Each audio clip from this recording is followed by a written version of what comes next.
Yeah, and I think it's more important now than it used to be. It was really you go to like these two or three camps, and people aren't posting stuff on overtime. People aren't posting stuff on this to get yourself out. Like if you're not at this camp, you know, Jim Boeheim's not seeing you. Like obviously he has a million connections, and people have millions of connections, but like it's just a different time now. Like I personally think that I could have done a better job going to those camps at a younger age.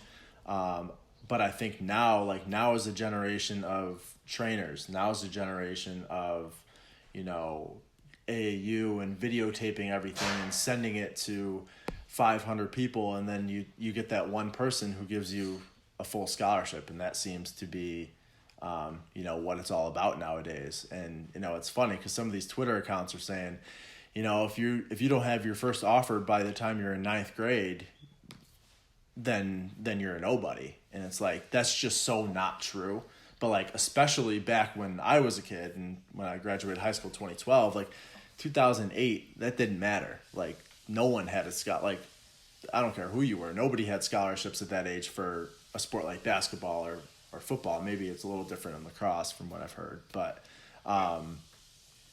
yeah, that was just never a thing. So I don't necessarily have any personal regrets. I think I would have a regret now if I didn't have a trainer, if I took social media very seriously, and if I didn't just try to give myself as much exposure as I could.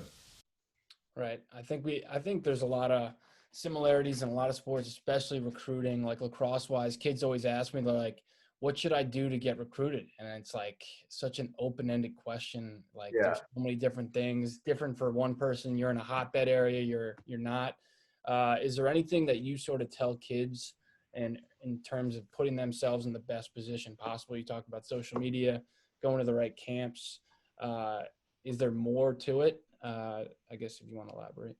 Yeah. I don't know how much more there is.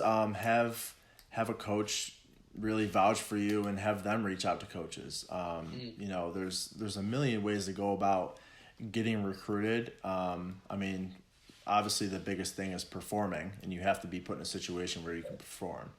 Like, fortunately, like I said, I didn't really put too much effort into football, but like I was just put in a position that I could really succeed, and I was in a system that I picked up really quick, and it gave me opportunities. Like that was just something that came pretty natural. I didn't do anything, and I was getting recognized for it a little bit.